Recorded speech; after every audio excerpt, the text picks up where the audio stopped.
回帰的の難しいことです。日本歯科で吹きたゲームを話すもの。はじめは、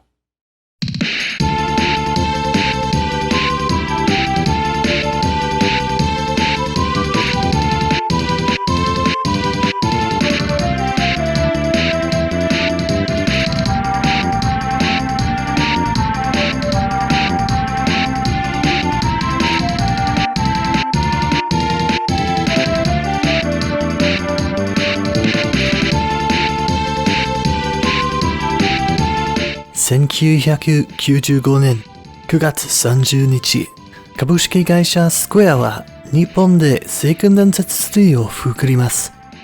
後でアメリカの雑誌や掲載はそれについての記事を書きます。Secrets of Mana 2と言ってきました。でも、後日談ではありません。残念ながら、聖剣伝説3がアメリカでは作りませんでした。ヨーロッパでも作りませんでした。しかし、2000年インターネットで聖剣伝説3の英語のロームハックは出てきました。やれやれ。英語に戻りますよ。This video just got a lot easier to make. Before getting into the game itself, there has long been speculation about why Seiken Densetsu 3 didn't release outside of Japan. There was a lot of misinformation going around at the time in North America, like how it was being called Secret of Mana 2, even though it's not a direct sequel and takes place at a different time. Square's newsletter, the Ogopogo Examiner, said in 1995 that it would release stateside later that year. Obviously, that didn't happen, and eventually, in February of 96, a preview in Next Generation said the game's Western release was cancelled because of programming bugs which Square didn't think could be fixed in a timely manner. Keep in mind, the PlayStation and Sega Saturn were out everywhere by this time, and the N64 was on the horizon, so most developers were wrapping up their last SNES or Genesis projects to transition to those platforms. There are many theories behind the reason for the cancellation, and personally, I think there's a little truth to most of them, and probably some underlying issues we may never know about. But it's not that Evermore was a replacement for 3. We already covered that that wasn't the case. The first is that Square was stretched too thin on resources to localize Seiken Densetsu 3 everywhere. Chrono Trigger released 6 months earlier in Japan, and its North American version released the month prior. In theory, those resources would be freed up, except for everything else Square was working on at the time. The lead up to Romancing Saga 3's release, a trio of Satellaview games, and a little game called Super Mario RPG. The guy who helped with the English translation for Secret of Mana, Ted Woolsey, was already working on Mario RPG. They were also deep in the planning stages for another game you might have heard of, Final Fantasy VII. Another theory, one touched on earlier, is that Square thought the cost of translating and localizing Seiken Densetsu 3 wasn't worth it. I thought this argument was bullshit until I actually played the game. It has massive amounts of dialogue, and a story and conversations which change depending on who you play as. Add in that English characters take up more room, increasing the amount of data that would be crammed on the cartridge, and it's easy to see why this wasn't looked at as a feasible option. Even if Ted Woolsey were available, trying to translate Seiken Densetsu 3 based on how his Secret of Mana experience went might have actually killed him. The next theory? Bad timing. When Seiken Densetsu 3 released, as I said earlier, the PlayStation had been out in Japan for almost a year, and the N64 would be available soon after. It's not uncommon for developers to shirk from releasing games globally on what can be perceived as a lame duck console, as even good games tend to get overshadowed barring massive marketing pushes. And finally, there's the contentious relationship between Square and Nintendo. We already went over how Square had to scramble to make Secret of Mana happen at all after Nintendo axed the SNES CD-ROM system, but it goes far beyond that. There were allegedly restrictions on buggy games from Nintendo, but given the kind of bugs that show up in games like Donkey Kong Country 2 and Final Fantasy VI, I don't put as much credence into that argument. Rather, I look at things like the struggle over the rights to various Mario RPG characters. There was Nintendo not letting Square use a larger cartridge for Romancing Saga, forcing them to cut a lot of content, some of which would later appear in the WonderSwan release.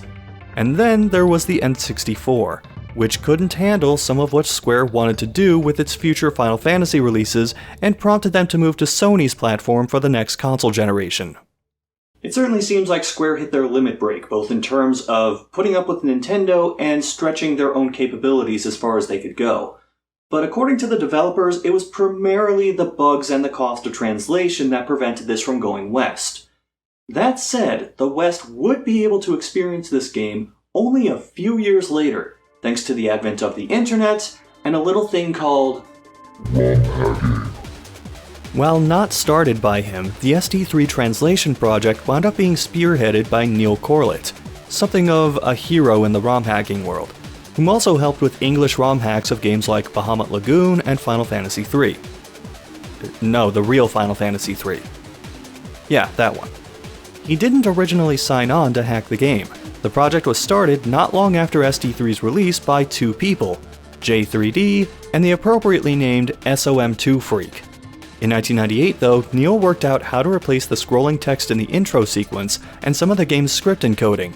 Upon showing them this, J3D retired from the project and left it to Corlett and SOM2 Freak to complete. Corlett did all the major ROM hacking, developing his own compression scheme, one optimized for English text, to make the game fit on a 32-bit cartridge because, well, his copier only had that much memory. SOM2 Freak went to work translating items, enemy names, etc., but things were going very slowly until two other translators joined the project, Lina-chan and Nuku Nuku. This labor of love moved at a rapid pace from then until July of 1999, when the 1.0 version of the English patch released. You can tell if you have that version because of the credit and the website in the lower corner of the main menu. Part of what made the translation hack so difficult was that the text was behind several layers of compression, which is part of why Corlett had to create his own compression scheme. He did use some generic hacking tools, but in an interview stated, quote, "Most of the tools I use are custom written for a specific purpose. Tools to dump and reinsert text and graphics almost always have to be written specifically for each game." On the fan project and copyright related to it, he said, quote, "A typical patch has a lot of newly created custom code, and I found it practically impossible to protect the copyright on that. My license says that the use is unrestricted as long as it's not for profit, yet the selling of patched game cartridges is a cottage industry."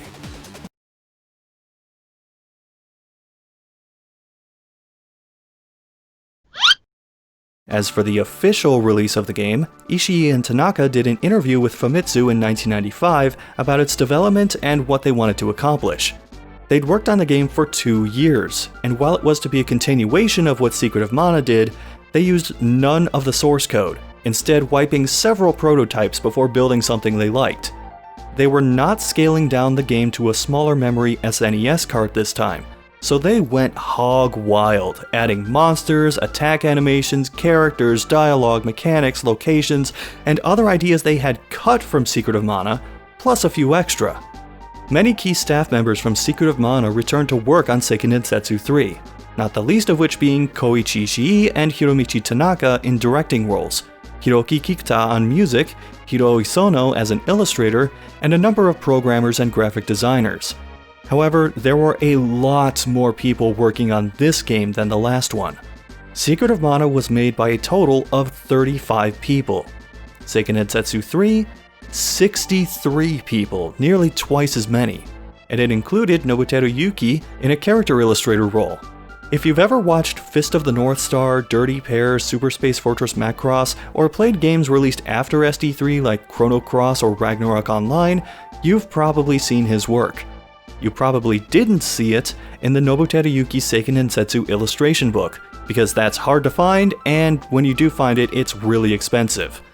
There's also a special thanks credit to one Hironobu Sakaguchi, he of Final Fantasy, Chrono, Saga, Bushido Blade, Parasite Eve, and of course, the Bouncer fame. It released in Japan on September 30th, 1995. September was a busy month in general, with 39 games coming out for the Super Famicom, including 15 the day before Seiken Densetsu 3. In retrospect though, there wasn't a whole lot of note outside of Clock Tower a couple weeks earlier, a Dragon Ball Z and Sailor Moon game a week earlier, and 1 week later, Tactics Ogre and Terranigma. As for the marketing, SD3 did appear in a few issues of Famitsu.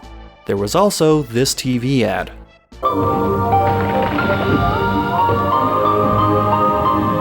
人はどれだけ強くなればいいのだろう。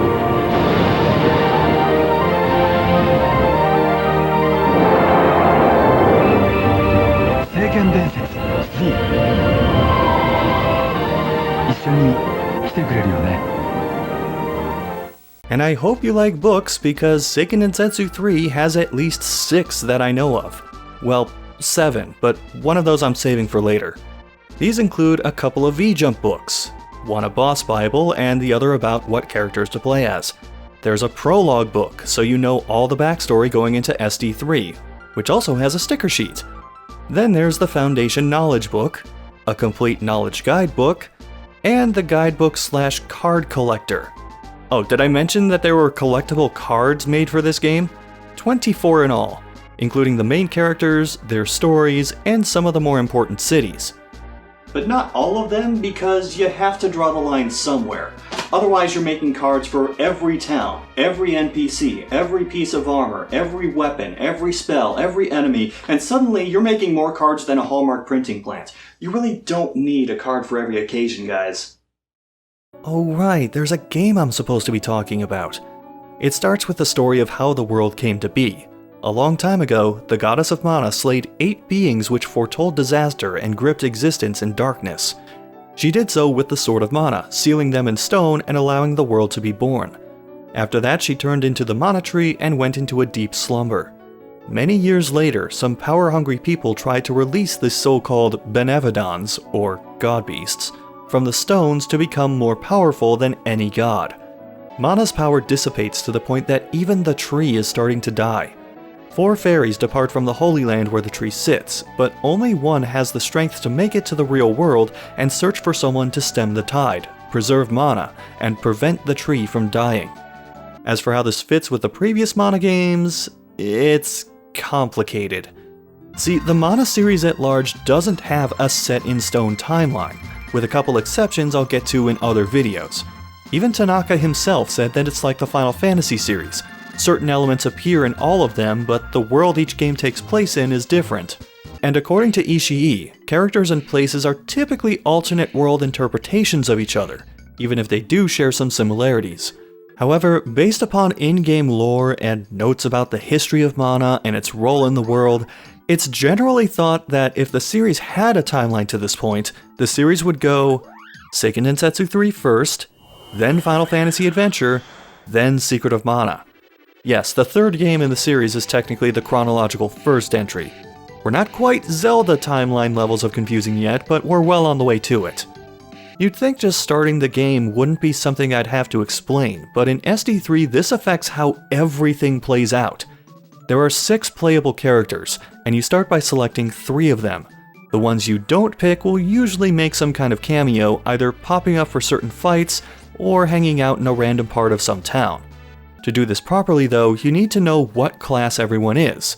Unlike Secret of Mana where you had 3 characters and each had a defined role, here you create your own party dynamics. The catch is, it's hard to tell what some are at a glance. If you don't already know who these characters are, you won't know what class they are until you select them, at which point you can't back out of your choice and you still won't know what classes they can eventually become. It's not as much of an issue now, but back then, if you didn't have the instruction booklet or just a straight-up guidebook for games like this, you would be so lost. SD3 has a lot more in-game mechanics to think about than Secret of Mana did, and classes are just one of them. But I'm getting ahead of myself. There are 3 different storylines within the overarching storyline of the game, and which one you get is influenced by the first character choice. Also, if you pick certain characters for the first 2 slots, their individual stories will overlap and intertwine with each other, giving extra dialogue that wouldn't happen otherwise. This is triangle storytelling, according to the instruction booklet. At some points you'll go to different locations, pursue different villains, and fight different bosses than the others, including the final boss. As for the third character slot, they're the story equivalent of a third wheel. They react to certain things directly tied to them, but otherwise don't play a story role and are there just to help you build a party that's not completely unbalanced and screwed in combat. Fortunately, there's an easy way to tell which 2 characters to choose first and second for the best story experience. Whichever character you pick first, just take the other one directly above or below it. In addition to triangle storytelling, Tanaka also wanted to include love triangles among some of the characters. But this turned off a lot of players in practice, so they decided to scrap it. And before you ask, yes, I recorded myself playing through Seiken Densetsu 3 times. The footage of this game alone takes up more space than the entire C drive on my computer. This might get a little confusing when the plot deviates for certain people, so as we go through the story, if something specific to certain characters is happening, I'll have some graphics on screen to show which party I'm talking about. Also, the fan translation names and/or localized names for characters and places are a bit off from what the official Japanese names look like, so I'll say them both ways at first and then go by the Japanese names. The first story centers on Duran. He's a swordsman and a mercenary from the country of Valsena, aka Forsena. He's in the finals of the sword fighting tournament, which is basically an excuse to introduce the player to combat. Every character has one of these in their intro. His dad Loki, no, not that one, was one of the elite Knights of Gold in the King's Court, but went missing when Duran was very young, on top of his mother falling ill and dying. Despite all that, he still became a trusted mercenary who regularly works for King Richard. And by work, I mean he's on night watch duty, putting those swordsman skills to good use. He falls asleep, good job, and dreams of his dad leaving home to fight someone called the Dragon Emperor, alongside the then Prince Richard. Speaking of, he gets to tell Duran's mother Simone that Loki went missing and is probably dead, and she collapses. Turns out she was sick even when Loki was still home and hid it from him, and she dies while Duran and his sister fart around in the other corner of the room. Just calling it as I see it. When he wakes up, he finds that all the guards have been incapacitated. Duran confronts the Crimson Wizard, or Wizard of the Red Lotus, named Brian, aka Korin, who dodges his sword attacks for a bit before turning him into a magical punching bag. Before delivering the kill shot though, other soldiers arrive, and Korin, who decimated everyone in his path earlier, decides to leave. Duran survives, barely, as King Richard fears this is a straight-up invasion by the Magic Kingdom. The Magic Kingdom of Altena. Rather than try to attack Altena, the king says to beef up security and send an operative to Altena, since he doesn't know why the so-called Queen of Reason would do anything like this. Meanwhile, Duran is sulking in a pub and... Wait, how old is Duran anyway? What's the instruction book say? 17! Really? He goes to a fortune teller but loses his cool and says he just needs to get stronger, to which she says go to Wendell to learn about class changing, something I'll get into later, and smacks him across the room. He goes home, packs up, and resolves not to return home to his sister and aunt until the wizard is dead. But not before Aunt Stella stops him to give him his father's sword. Whoa, thanks, Aunt Stella. I can't wait for this to become obsolete at the next merchant that sells weapons. He fights his way to another town where a ship will take him to Jad, since Wendell doesn't have a direct port, and the intro credits roll. Yes, the intro credits. And before you ask, yes, this ship takes a different path for every character since they all start in different parts of the world. Well, for those that have a ship, other characters just get a panning shot of the map. Duran's storyline partner is Angela, the princess of... Altena. Awkward. Okay, I overshot last time, so I'll guess she's... 16? Damn it!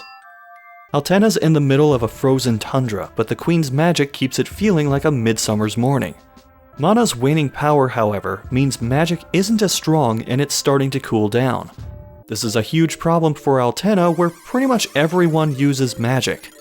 Korin explains how they can't live in a cold climate, even though there's a town a 10-minute jog away where people are doing exactly that, and the solution is to invade every country possessing one of the 8 Mana Stones, then use them to break into the Holy Land, steal the Sword of Mana, and unite the world as an empire they controlled. To summarize, Altena is going to conquer the world because their kingdom, which is surrounded by snow and ice, is a little colder than usual. Queen of Reason indeed. Meanwhile, Angela is busy pissing off her magic teacher, Jose, or is that Jose, by blowing off her magic lessons. See, her mother largely ignored her as a kid, so she grew up lashing out to everyone else around her. In other words, she became an attention whore. I'm just calling it as I see it. But skipping her lessons also led to Angela being completely unable to use magic. The queen is embarrassed by Angela's magical ineptitude, but has a plan to both redeem her and unleash the power from Altena's Mana Stone. See, the spell to unleash the stone's power kills the caster, and since both the queen and Corrin said, "Not it," they volunteered Angela for the job. She doesn't take it well. Or rather, she does, because she gets so emotional she finally taps into her magic potential and teleports not just out of the throne room, but out of Altena entirely. Now a fugitive, she fights her way through the Frostbite Fields, aka Sub-Zero Snowfields, until she collapses from the cold, only to wake up in someone's home. She was rescued by some villagers from Elrond, that snowy town I mentioned earlier. Angela gets a moment to be jealous of the mother-daughter relationship of her rescuers before realizing the queen put out a bounty on her head. After all, where else are the queen and Corrin going to find a person to sacrifice for the spell? People don't just grow on trees, you know. She comes across a familiar-looking fortune teller who tells her to visit the Temple of Light in the holy city of Wendell. Yes, she says the same thing to both Duran and Angela. And everyone else, apparently. Left with no choice but to get the hell out of Dodge, she takes the first ship out of town, which, stop me if you've heard this one before, leads to Jad. The second plotline involves Kevin. He's part of a race of beastmen who are persecuted by humans and can turn into half-man, half-beast creatures when... Hugo, we already did the bloody retrospective. Get out of here! The leader of Ferolia, aka the Beast Kingdom, wants revenge on humans, and one day someone called Gormand, aka Death Jester, wanders into the throne room and says the king can get revenge on humanity right now. The king turns him away until the words, "dark magic" come up. During that time, Kevin, the son of the Beast King and a human mother, is in the woods with a wolf pup named Carl. Oh, great, yeah. No, I love to live in the woods. Being rejected by humans and beastmen and never really knowing his mother, he befriends the motherless wolf pup. Well, since I was too low last time and he's a beast character, I'll say 17? Son of a... Carl becomes aggressive out of nowhere and starts attacking Kevin. For the record, you need to lose this initial fight to see what happens next. Kevin loses it, and for the first time, transforms into his beast hey! He turns into those annoying wolf enemies from Secret of Mana. He winds up accidentally killing Carl, then buries him in the woods. You know, stay with me, man. I'm full of information. I'm like an infomercial. Kevin goes back to the Beast Kingdom and finds Ludgar, or Luger, prepping the troops to invade their first targeted human city, the holy city of Wendell. More importantly to Kevin, he overhears the king and Death Jester talking about how they got Carl to attack Kevin and force him to turn into his beast form. Kevin gets so angry, he charges through one of the castle walls to confront the two of them. And it goes... poorly. He wakes up in the woods and fights his way through the forest to find Death Jester, who pretends he's going against the king to tell Kevin that the Priest of Light in Wendell knows how to revive Carl. He says to get there by way of Jad before Luger and his men do, and he runs off. Kevin heads out not just to visit the priest, but to try and find out if his mother is still alive somewhere. His story runs parallel with Charlotte, or as the fan translation calls her, Carly, having a dream about her long-lost parents turn into a nightmare. She's the half-elf granddaughter of the Priest of Light, and, not exactly a mature character. She looks really, really young and talks like it too, so let's say she's... 8? No fucking way! She's like 3 feet high, come on! The priest notices statues of the Mana Goddess crying blood and strange lights in the sky over a nearby lake, the latter of which leads to him sending one of his clerics, Heath, to investigate. Charlotte overhears this and resolves to protect him, because he's something of a father figure to her. Slight problem though, the guards won't let her leave the temple under her grandfather's orders. Even another 8-year-old who's probably a 15-year-old boy by this game's definition thinks she's out of her mind.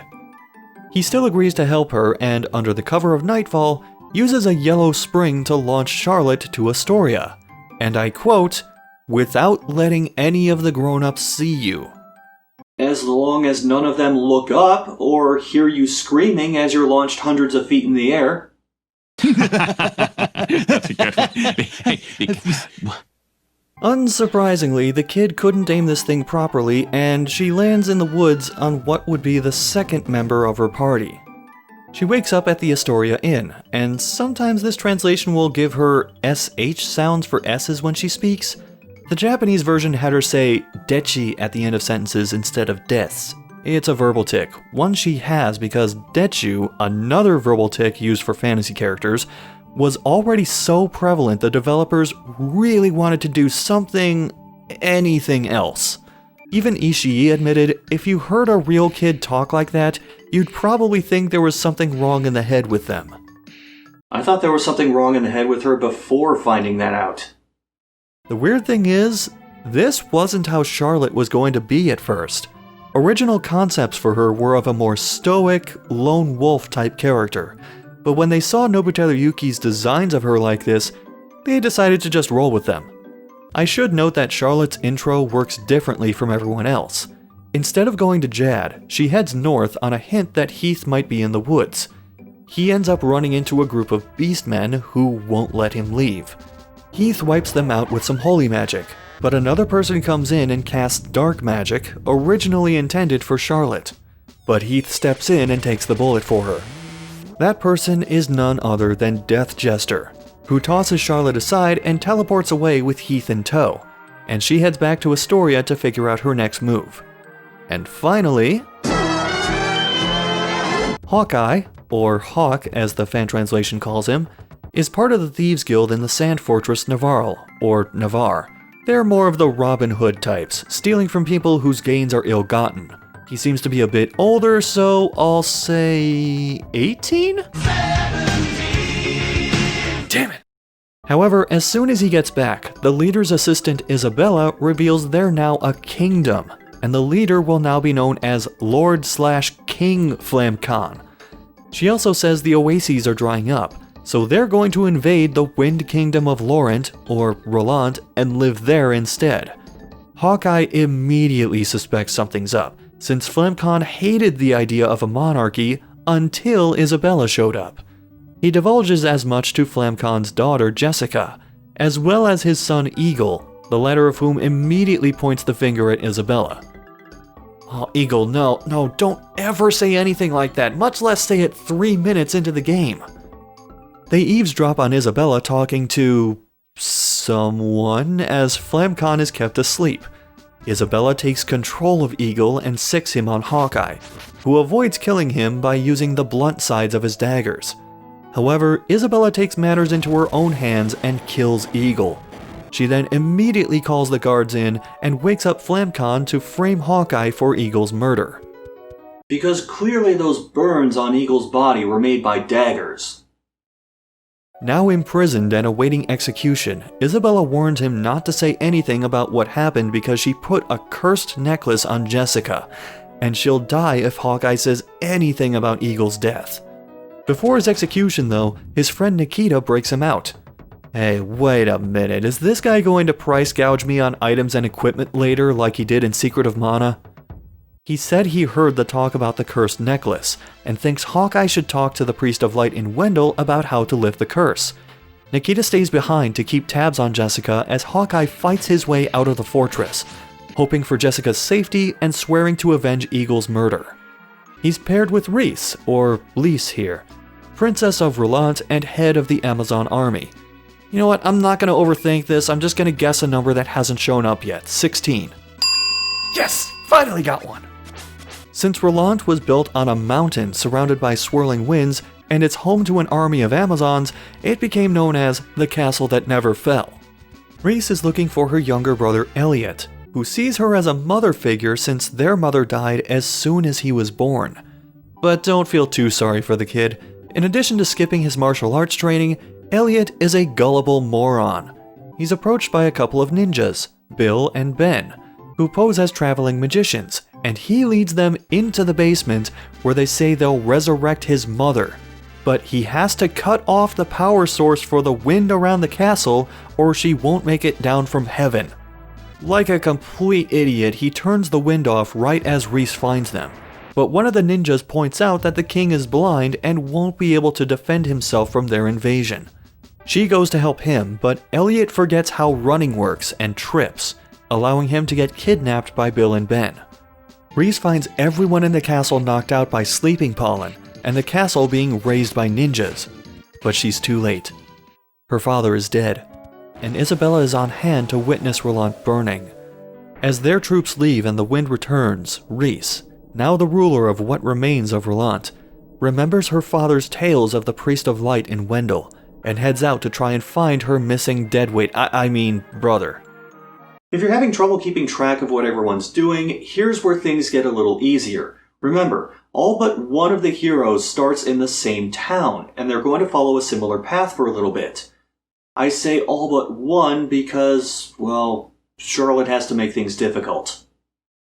Everyone else ends up in Jad, where the Beastmen have taken over right before their planned attack on Wendell.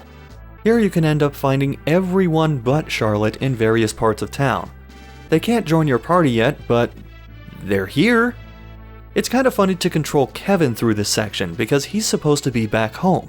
The soldiers just assume the king has him there on some top secret business, but Luger he just has to straight up hide from. If you're playing as someone else though, you can try to fight the Beastmen. It goes very poorly, and it ends with having to rest at the inn. To be fair though, you have to do this. The Beastmen blocked off all the exits, and they're only vulnerable at night when they become full-on wolves. And this didn't happen at all when it was nighttime in Kevin's intro because...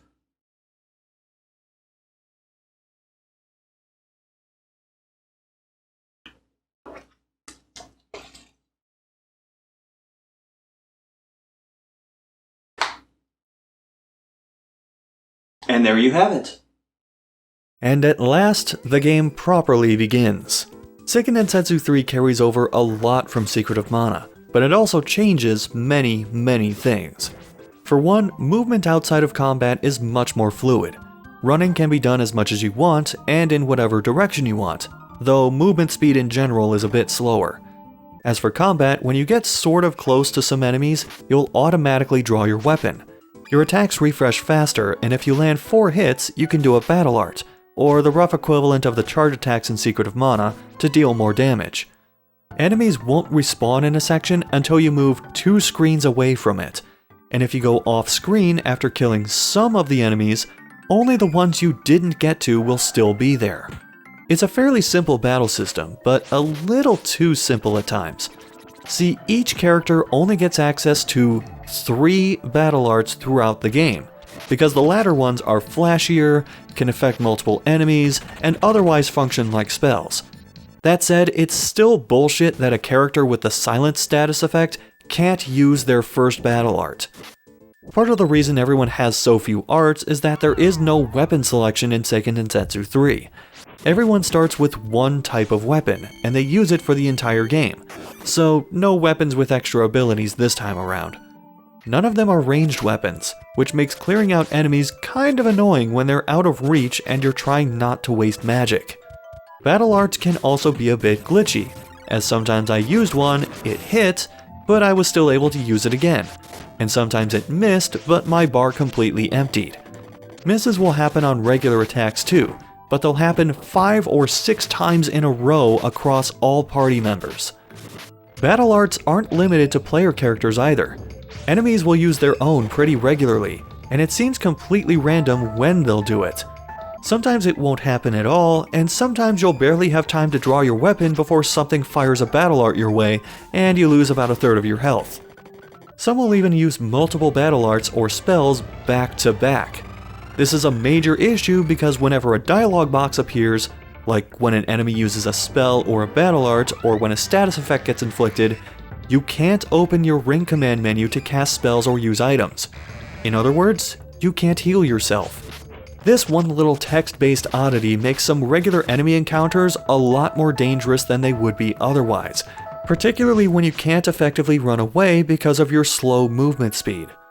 On the plus side, you can zone out to avoid fights temporarily, or to instantly wipe out any status effects or revive dead characters.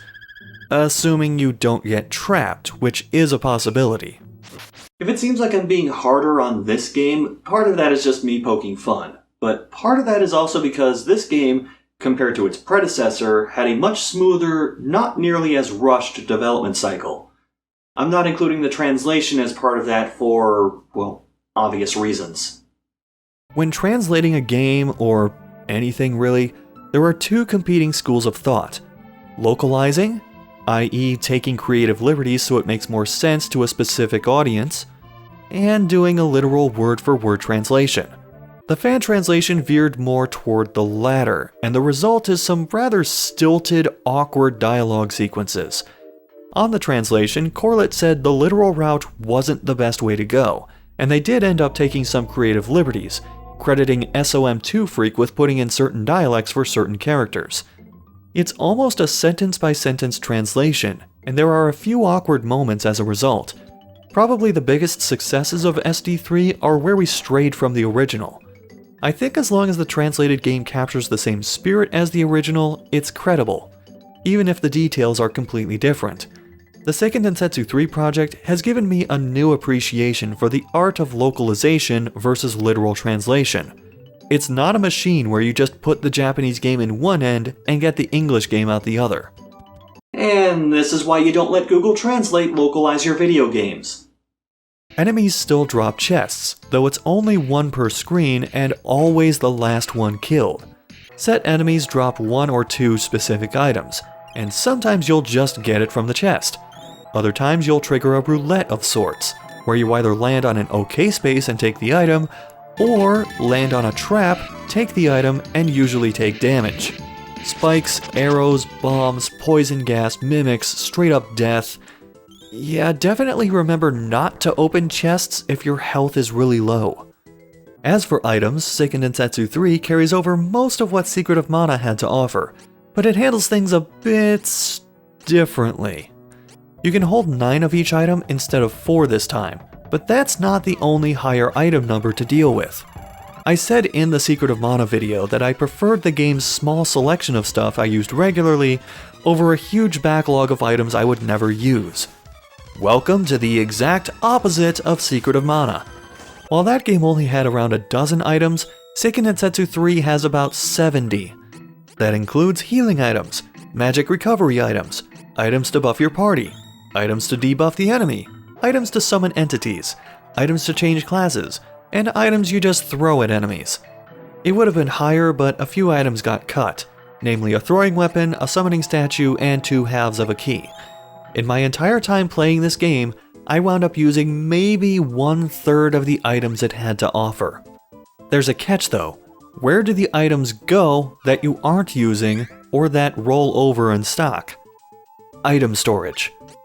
Hitting start brings up a text dump, masquerading as an inventory management screen, where you can either get refills or swap out what you currently have on hand. It's nice to have a place for excessive inventory to carry over, but damn, this thing was annoying to use. There's no particular rhyme or reason to how these items are ordered, and while items in the ring command menu have descriptions for what they do, items in this menu don't. On top of that, healing items, the ones you'll be refilling on a regular basis, are all the way at the bottom of the list. So in the later stages you'll be spending not a lot of time, but still way too much time scrolling through lines of text, particularly if you don't have a decent healer or rely on swapping in and out certain items for boss fights. Speaking of, we're well into the video now and I still haven't gotten to the first boss, so let's get back to the story. Everyone who isn't Charlotte fights their way out of Jad and encounters a cave leading to Wendell, but a magic barrier blocks them from going in. Stopping at the nearby village of Astoria, you hear rumors of a bright light appearing over the lake at night. And after resting at the inn, a bright light does appear, waking you up and leading you out of Astoria and to a clearing in the woods. Villagers aren't too thrilled about it because legend says their town will be destroyed shortly after it appears. but it's probably just an old wives' tale.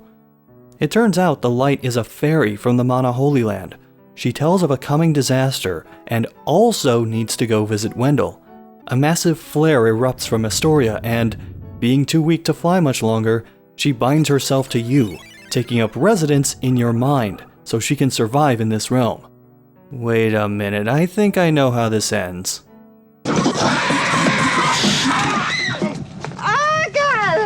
Going back to Astoria, the entire village has been razed by the Beastmen. Since the fairy can drop the barrier on the cave, you head there, and in the process meet your secondary party member, assuming it's not Charlotte. At this point you'll see an abbreviated version of the events you would have gone through if you selected them for the first slot. Angela's near sacrifice, for example. Duran, understandably, is highly suspicious of anyone associated with Corin and the queen of the place that attacked his homeland, to which Angela explains she doesn't like people who, try to kill her. She adds that Corin used to not be able to use magic, but out of nowhere became the most powerful magician in all of Altena. As for the others... Reese also meets Hawkeye here and he gives his backstory. You know, the guy from the place that invaded her kingdom, killed her father, and kidnapped her brother? When questioned on this, he tosses out an explanation that sounds like something John Constantine would say. And she believes him. I hate to be the one to say this, but what if something goes wrong? Oh, don't worry. If things go wrong, then we'll all be too dead to care. Kevin goes into the cave by himself, then finds Charlotte dangling from a ledge in front of a waterfall. I mean, you should rescue her, but we need someone to fall in front of a waterfall like in the past 2 games. Look, you've set the precedent and now you're gonna follow it. She snuck into the cave right after Kevin dropped the barrier, then immediately Wile E. Coyote'd her way off an even higher ledge. Kevin is resistant at first, but lets her tag along. Also, you still find Charlotte with everyone not named Kevin, but she doesn't join your party if you haven't picked her. And so everyone has a second party member after about 35-40 minutes of play. And if you're wondering, yes, this game also has co-op, so feel free to hook up a second controller and get a friend to join in because, dear God, I don't trust the AI to do anything. Another thing that got simplified in Seiken Densetsu 3 was how to control AI partners. While Secret of Mana's AI gets a lot of flack, it does let you control their aggression toward and spacing from enemies, or target individual enemies. Here, all you can do is use this rather limited AI grid to decide whether they attack the nearest enemy, or help a particular party member attack the same one they do, and decide what battle art they use. This is fine if your party has strength-heavy characters, but if you have magic-heavy characters like Angela or Carly, there's no way to keep them away from monsters and they take a lot of unnecessary hits while dealing next to no damage, particularly at the higher levels. You can use the shoulder buttons to temporarily control other party members, but as soon as you let go, they go right back to slamming their heads into the enemy's fists and hoping for the best. So why not control caster characters full time? Well, the AI has some other problems, not the least of which being that it attacks slower than the player would. It also gets easily confused by things like staircases, because you'll automatically put your weapons away as if no other enemies are on screen. Actually, forget the staircases. They'll sometimes just not attack anything unless you take the first swing. Even then, the AI grid makes it so you can end up with your party members gridlocked into not wanting to fight anything, even during boss fights. But on the plus side, party members can go off the screen without getting stuck like in Secret of Mana. It's like fixing a broken finger by slicing it off. Everyone ends up in Wendell and visits the Priest of Light, asking about their own motivations for visiting. Well, except for Charlotte, because Grandpa Priest would be pissed at her for running away from home. When the fairy reveals itself and says the mana tree is dying, the priest says it's a terrible omen, as the mana tree withering can allow the god beast to break free and ravage the world. He also explains that whoever the fairy chooses is the one person who can pull free the Sword of Mana in the Holy Land. See, the Mana Sword is so powerful, the goddess used it to bring the world into being, so whoever wields it can mold the world and its life to their heart's content. Going to the Holy Land and drawing the sword before the mana tree dies will awaken the goddess and save the world, and she may grant certain wishes as thanks. So, is she a goddess or a genie? The fairy is too weak to open the gate to the Holy Land herself, so the heroes need to release the energy from the 8 mana stones, which store energy used to open it. But there's that whole they can only be opened with a spell that kills whoever casts it thing. So instead, they opt to enlist the help of the elementals who guard the stones so they can open the gate. Conveniently, the first stone is in the cave they just passed. Oh, god damn it, Charlotte. Don't you have some dolls somewhere you should be way too old to be playing with right now? You have to use the fairy to help cross a gap between 2 ledges. This feature, picking something to help get past an obstacle, is really underutilized despite how many different items and elementals you pick up throughout the game. Either way, it leads to the first boss, Full Metal Hugger. He's not much to talk about, but if you die to him, unlike in Secret of Mana, you have no safety net and you go back to your last save. Seiken Densetsu 3 has 2 main ways to save, staying at inns and saving at statues of the Mana Goddess. The latter are all over the place, in the wild and in dungeons, and come in 2 types. The gray ones just save your game, while the gold ones save your game and refill your health and magic points. However, you may not see some of these before reaching a boss. While there's still a specific way to go through each area, there are way more offshoots and side rooms compared to Secret of Mana, and it's not as clear where the road ahead is. It's more natural of a design, sure, but the save statues tend to be placed inside areas right near boss rooms. There are some instances where you'll reach a fork in the road, with one path leading to a gold statue and the other leading to the boss, and you won't know which is which. Oh, I forgot to mention earlier, but most bosses do have particular elemental weaknesses. But unlike Secret of Mana, there's no spell to analyze enemies and find out what it is. Well, actually, there is data on the cart for a spell called Detect, but it was never fully programmed in. After beating Full Metal Hugger, you find Wisp, who was stuck inside the boss's body. Anyone else not encouraged that we need the help of an elemental that got stuck in the weakest boss in the game? By this point, you've probably leveled up a few times, and leveling harkens back to Final Fantasy Adventure in that you pick which statistic goes up. Though here it's just 1 point for one stat. Strength, agility, vitality, those are pretty self-explanatory, but intelligence is magic defense and spirit is your magic's effectiveness. And luck is for the chest roulette. A higher luck stat causes the wheel to spin slower and have way more okay spaces than traps. It's also supposed to enhance the odds of landing a critical hit, but we'll discuss that later. Wisp says the Mana Stone of Light is way out of reach, but it's safe so long as the Mana's power holds on long enough. And you get Wisp's power. Except you don't. Magic doesn't work the same way as in Secret of Mana, where getting an elemental to join gave you their magic. Here you learn magic by getting elementals, then leveling up. What magic you learn is determined by your class. In other words, no matter what classes you choose, you're guaranteed to not see certain spells. Or sometimes be able to do things like cast a spell on multiple targets.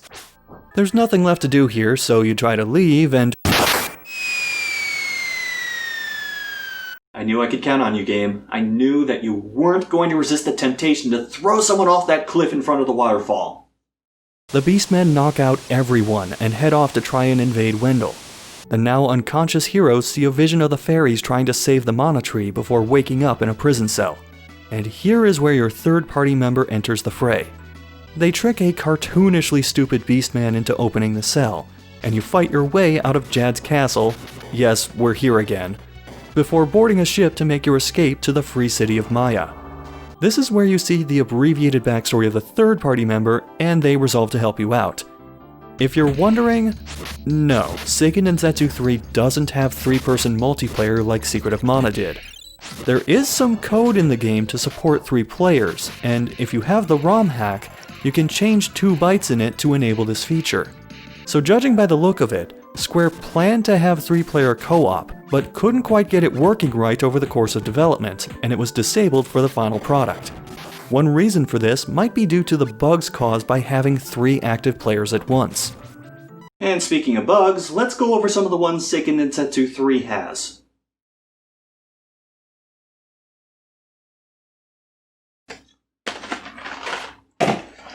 Alright, I'm ready. Critical hits, supposedly helped by the luck stat, are rare to the point that many players thought they flat out never happened. They're so rare that spells boosting critical hit rates do next to nothing.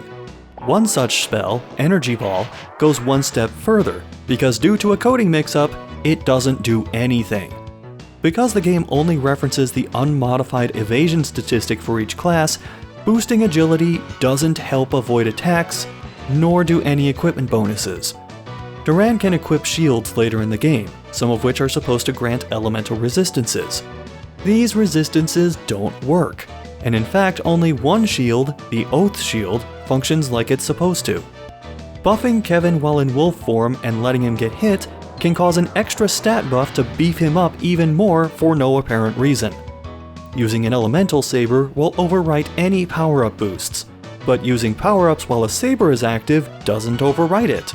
And lastly, Seiken Densetsu 3 has an in-game calendar of sorts corresponding to all the elementals, except the Mana Holy Day, which is a holiday celebrated by all-ins letting you stay for free.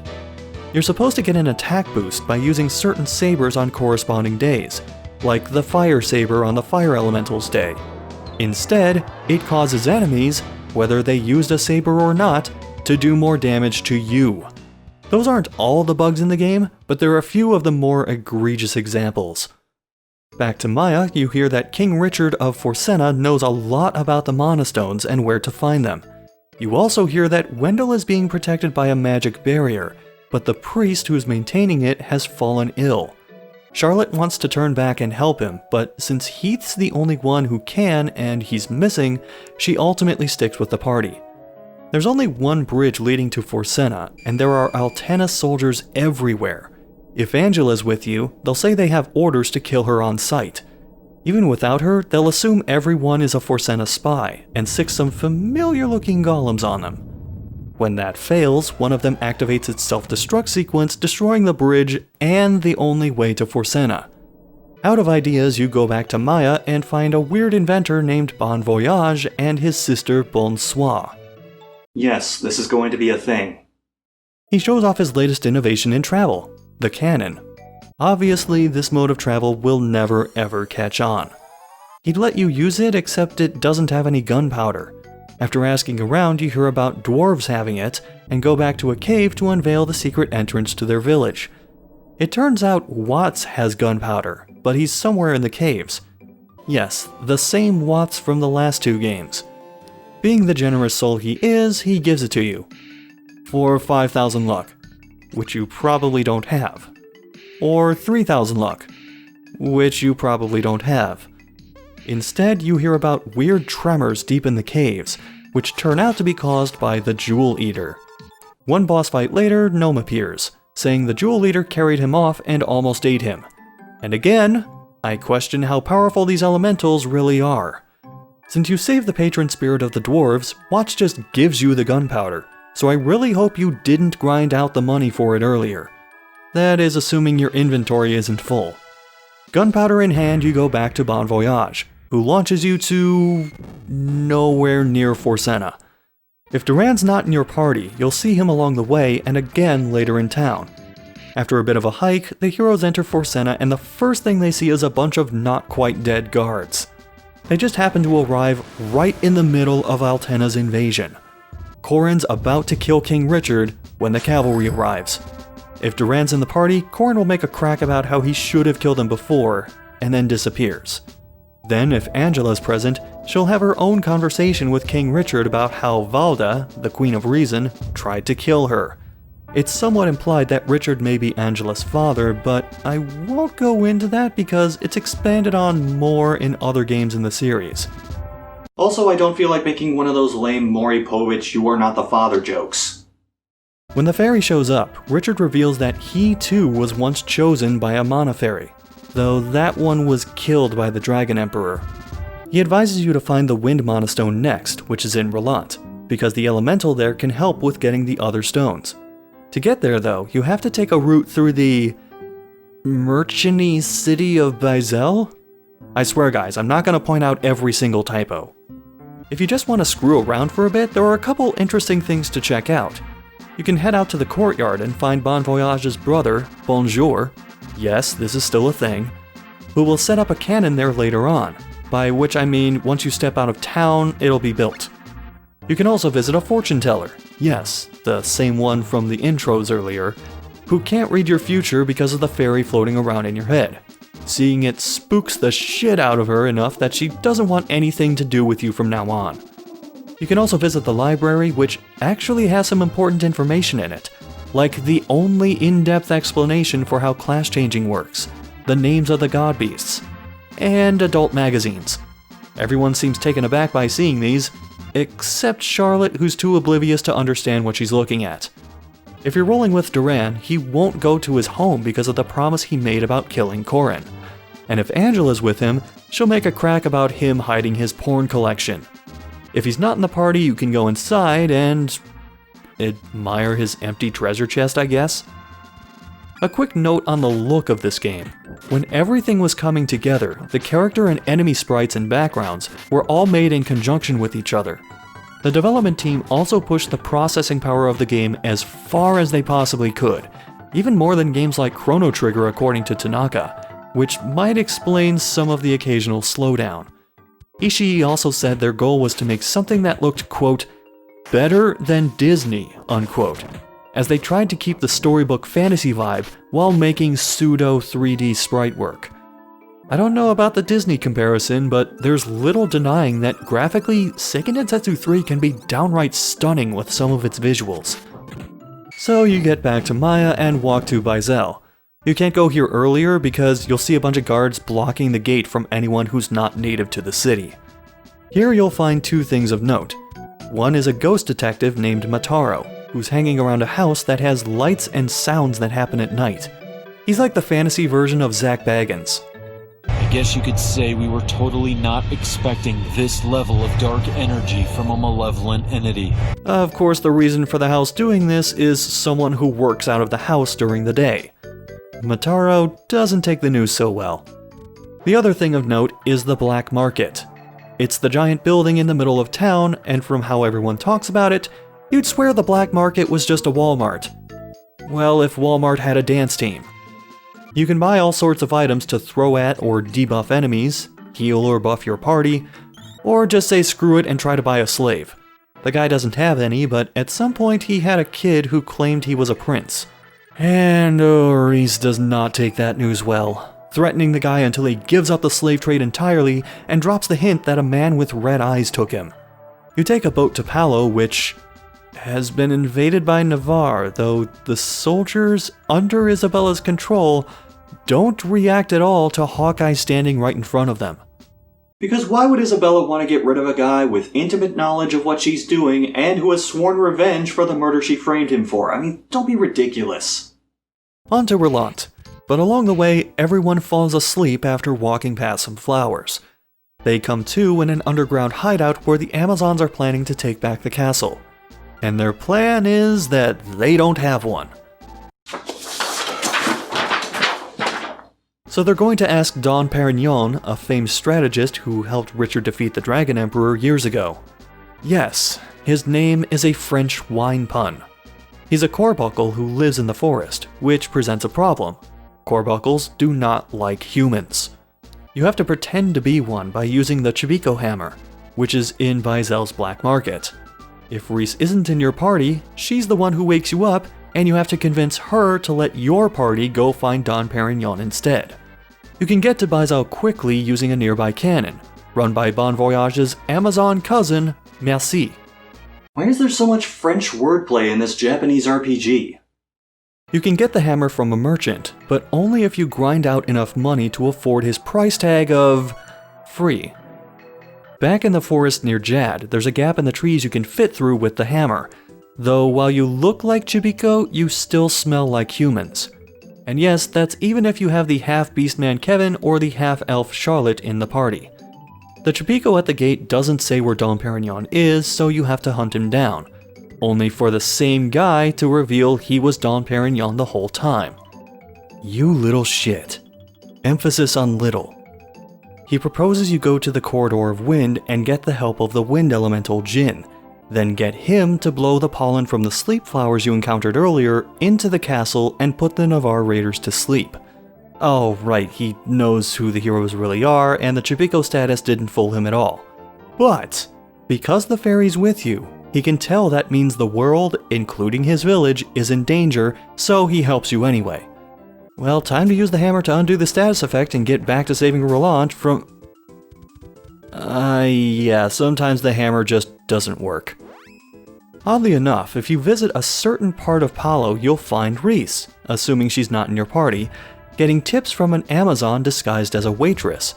Said waitress shows up again in the hideout. That's some quality continuity. After going through a wind switch puzzle, you find the Wind Mana Stone, and shortly thereafter, Jin. But a guy called the Darkshine Knight absorbs Jin's energy and uses it to summon Zenker, a boss you may or may not find annoying. See, it likes to fly out of range of melee attacks, so if you don't have any offensive magic or items to throw at it, this will be a long fight. Also, this is the third elemental in a row that's been easily trapped or had its power drained. That gate to the Holy Land is looking harder and harder to open. Now with Jin in tow, you go back to the flower field, because the pollen only works once and then you're immune. Then blow the pollen into the castle, knocking out all the raiders. Except the ones that were deeper in the castle. And the monsters that... Wait, why are there monsters in here?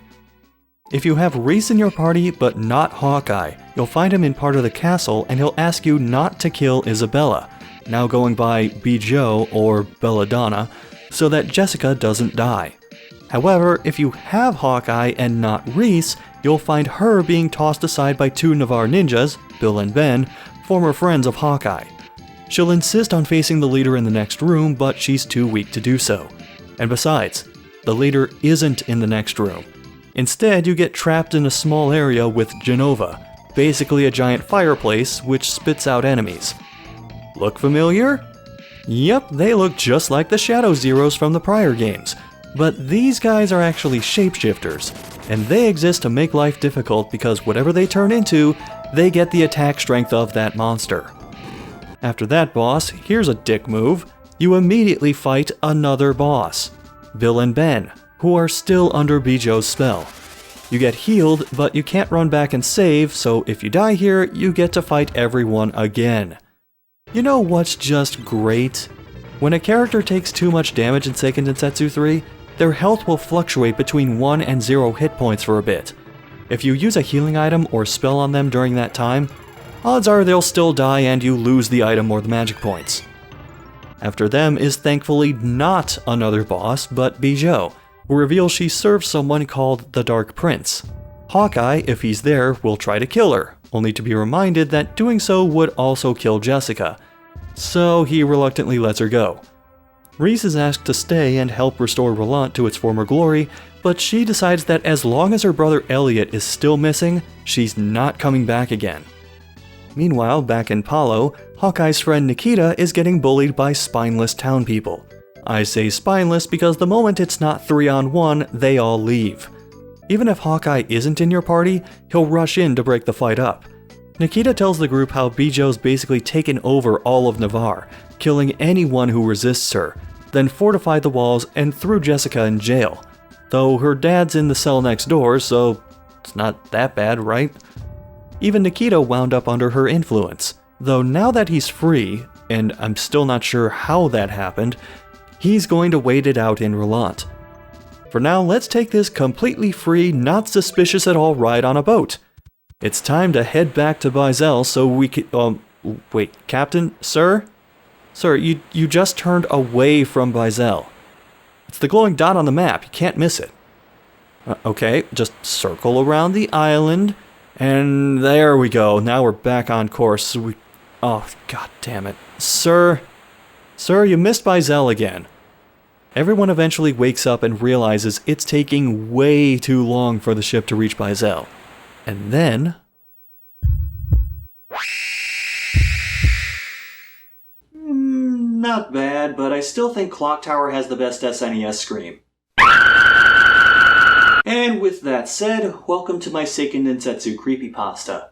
I call it Satan Die Blood Tree Says You.exe. It turns out this is a ghost ship, but one on which the ferry senses the presence of a spirit. To which I say, no shit, ferry, it's a ghost ship! I hope you like zombies and the poison status, because you get plenty of both here. One weird thing about this place is if you clear out the enemies in some side rooms, a zombie ghost will appear and try to sell you stuff like items or weapons. Not sure why the ghost wants money. I mean, you can't take it with you after all. Just don't try to rest in the beds. It always ends badly. Speaking of things that end badly, there's a puzzle you need to solve to get past the doors leading to the deck of the ship. After applying the solution to a set of bookcases, you get to read the insightful and thought-provoking captain's log. Then reunite with Mataro. In ghost form. He disappears before passing on to you whatever he has, turning whatever character you're playing as into a ghost. Is this a spirit sitting on the bed with its hand resting beside it? While in this form, said party member can't follow everyone else and won't be able to leave the ship.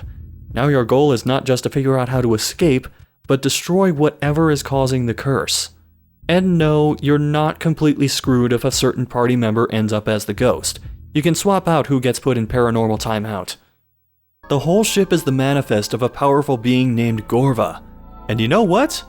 I haven't mentioned it to this point, but I really like the soundtrack to Seiken Densetsu 3. It is, once again, Hiroki Kikuta's work, though this time around the music has a more whimsical fantasy feel. That's really apparent in towns and in some later areas.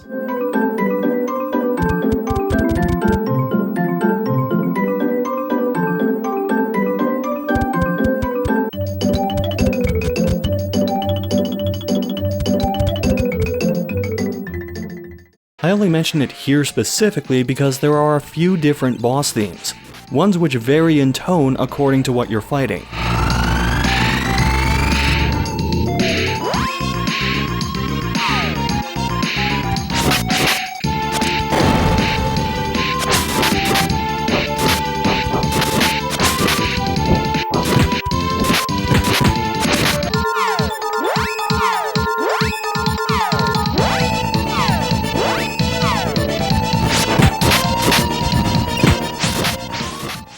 My one issue with the soundtrack is some of the bizarre names for the individual songs, like Nuclear Fusion, Female Turbulence, Persons Die, or the unforgettable Oh I'm a Flamelit. And of course, there's one that's just called Secret of Mana. If you're curious, there is a physical release of the soundtrack, spread across 3 discs, though you might end up paying a fair bit for it. Defeating Gorva frees Shade, who promptly joins your small arsenal of spirits and restores your cursed party member to life. You'd think this means the Mana Stone is on the ship somewhere, but Shade reveals that long ago, the Stone of Darkness had its seal broken and released its god beast, which laid waste to everything it touched. Then just as suddenly, it disappeared, taking the Mana Stone with it. Then the ship itself starts to disappear, what with Gorva being gone and Shade being freed. Everyone washes ashore on... Duran! Watch your fucking mouth! They wash ashore on Buka, an island that's 90% volcano and is about to erupt. Word of advice, if there's a dark priest on screen, kill it first. These guys love to cast healing magic on everyone, including themselves. But don't kill the dark priests in the village. They're friendly, and they sell you better equipment. You won't have a second chance to come here because they aren't running from the volcano when it erupts. If he dies, he dies. They also hint at a being called the Sea Dweller, the teenage Mana Ninja Turtle you saw earlier. After fighting through a network of caves, you find this Bram Stoker's Dracula-looking guy named Jagan, or as he's also known, Malaccio? He, like Bijou, works for the Dark Prince, and his red eyes are a dead giveaway that he was the one who nabbed Elliot from the black market slave trader. Rather than say what he's planning, he leaves as the volcano starts to erupt. Thankfully, the giant turtle shows up again and whisks everyone away to the shores of Maya. Not knowing where the other Mana Stones are, they ask King Richard and he points out every location for every other stone. He even gives you a flute to call the turtle thing, which is only helping you because of the fairy, so you can ride it around the world. And this turtle is called... Booskaboo? Or Vuskav. These names sound like something a crappy Scrabble player puts down to end the game early. Pretty soon we'll be approaching Quijibo levels of names. This might also be a good time to empty out some seeds. Every inn has a pot you can plant seeds in. Said seeds are dropped by enemies in treasure chests. Depending on which seed you plant, you'll get a different type of random item. These seeds are more important than you'd think because some items you can only find in chests or by growing them yourself, like the Dream Sea herb. This is either completely useless or ridiculously valuable, depending on whether Kevin is in the party or not. Dream Sea herbs instantly change the time of day when used. If Kevin's not in your party, you may use this to change the enemies that appear in certain areas. But if he is, and you're approaching a boss, and it's daytime, which even if you're indoors you can always check the time of day in the menu, just pop a Dream Sea herb and Kevin's wolf form will be ready to go for that fight. Anyway, when you get to the world map, all 4 areas you need to visit light up. However, you still have to do them in a certain order. If you go to the wrong one, something will be there to block your path. Not sure why Square did this, but anyway, first stop, Elrond and the Sub-Zero Snowfield. Or the Frostbite Fields, whichever you prefer.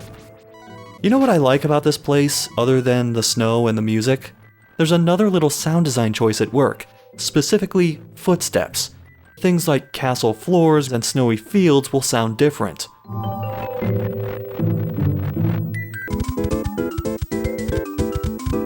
You find the Darkshine Knight blabbing about how they'll open the gate to the Holy Land and use the Mana Sword to strengthen the Dragon Emperor. Duran, if he's here, will point out that when his dad died years ago, he took the Dragon Emperor down with him. The knight, taken aback by his words and somehow knowing Duran's name, walks off without another word and leaves behind some golems. Afterward, Duran doesn't take the news that his dad didn't really kill the Dragon Emperor all that well. Try to look on the bright side, Duran. After all that bitching you did about class changing, now you can actually do it. In a nearby cave is the next Mana Stone, which is releasing energy. Your lead character wonders if they can't just let the baddies open the gate for them and then rush in ahead, but the fairy points out that this energy release causes a chaotic imbalance that would wipe out the Holy Land before anyone could get to it. Out of nowhere, Undine appears, crying at the state of things. She then says the same thing I would tell people on the grade school playground and joins the party. Now, if any of your characters are at least level 18, they can class change using this Mana Stone. You'll have a choice between a light and dark class, like I said before, and there's little to no in-game explanation for what these classes can do, or what the classes after them are. You don't have to class change here. In fact, you can do it at any of the Mana Stones, or just not do it at all. You really should though, because aside from additional spells, you'll get a big boost in stats and a new battle art. Each class has different maximum stats, and gets an extra battle art specific to that class. Unless you're Kevin, in which case you'll get 2 battle arts, and very little control over which one you end up using most of the time. Being a light or dark class doesn't really make you a good or evil character. After all, you're lugging around the elementals of both light and darkness most of the game. It just determines whether you'll end up learning light magic and abilities, healing magic, stat boosts, or dark abilities, attack spells, debuffs, and the like. If you're close to level 18 at this point, you should probably just grind out the extra level or 2. That done, you go to Sultan. No, the town of Sultan, right near the desert. There's not much here, so you cross the desert and end up in Dean, a village near an oasis. The whole area used to be a forest, but the battle over mana caused everything to start drying up. More wandering in the desert leads you to the entrance to the Valley of Flames, where Bijou, Jessica, Bill, and Ben are about to go in.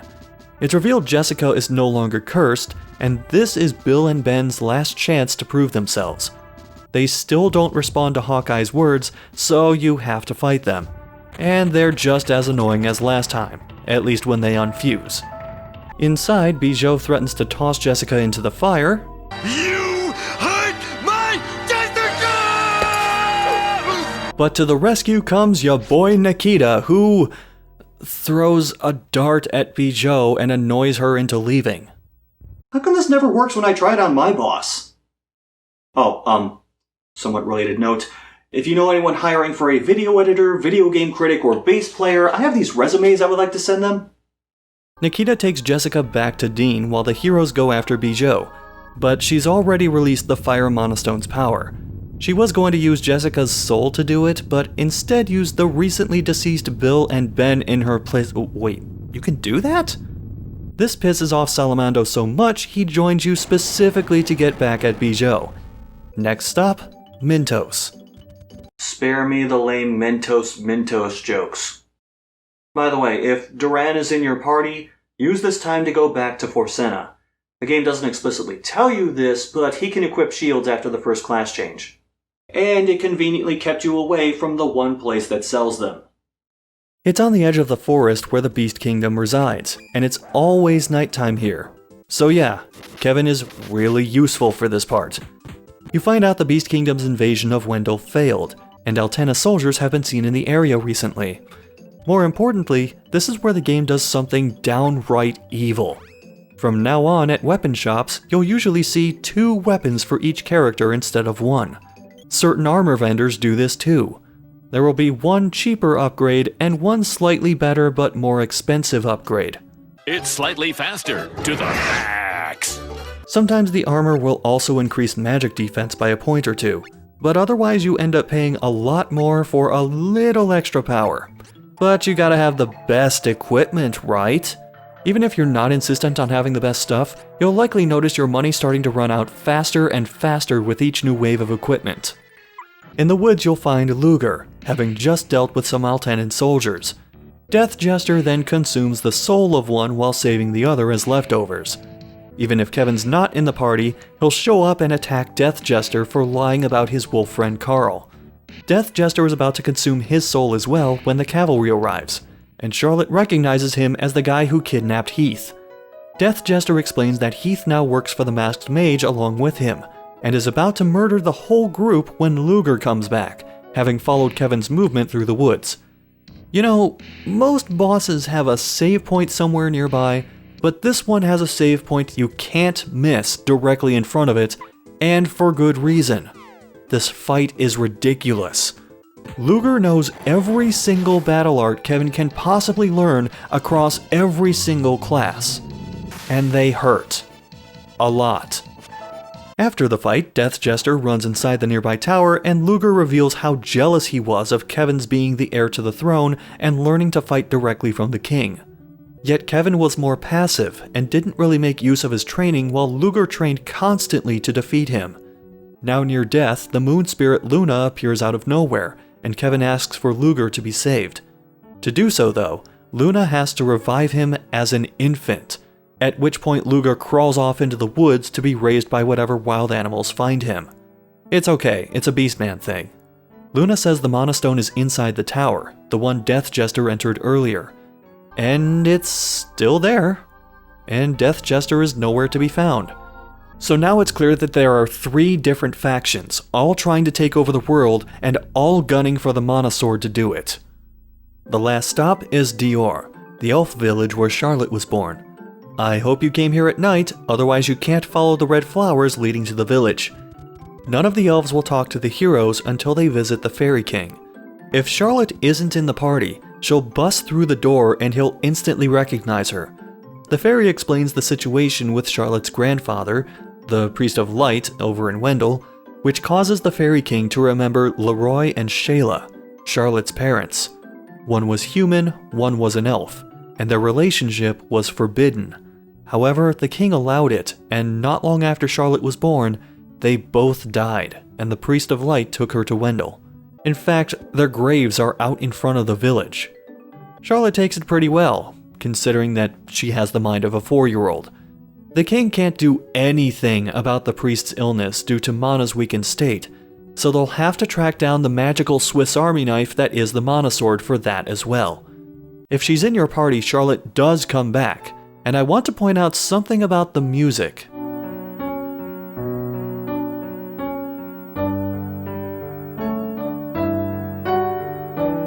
There seem to be more piano or piano-like instruments in Seiken Densetsu 3.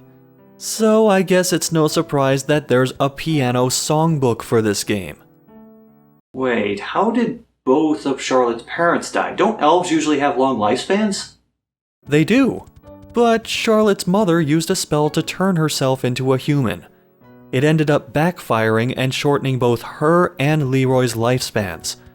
And thus ends the tragic tale of Romeo and Julie, Roy and Shayla.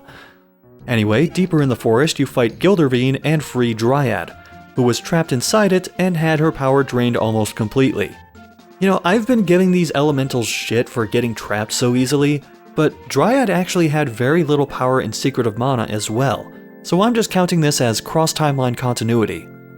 Now, finally, you have all 8 spirits and head to the Isle of Oblivion to cast the spell and open the gate. Except the fairy is really struggling, even with the help of the spirits.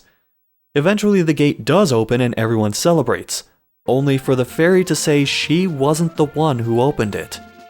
The energy released from all the Mana Stones, and now the armies of Altena, Navarre, and the Beast Kingdom are all closing in to fight over who will take the Mana Sword. Corrin takes time to thank the heroes by dropping bombs on their heads, and over with Bijou and Jagan, they realize that their master, the Dark Prince, died trying to open the gate himself. This shifts their plans a bit, so now they want the sword specifically to revive him. They all fly into the gate, but since it's up in the sky, none of the heroes can reach it. If Reese isn't in the party, the fairy will point this out, but there's a being called the Father of the Winged Ones at the highest peak of the mountains around Roland.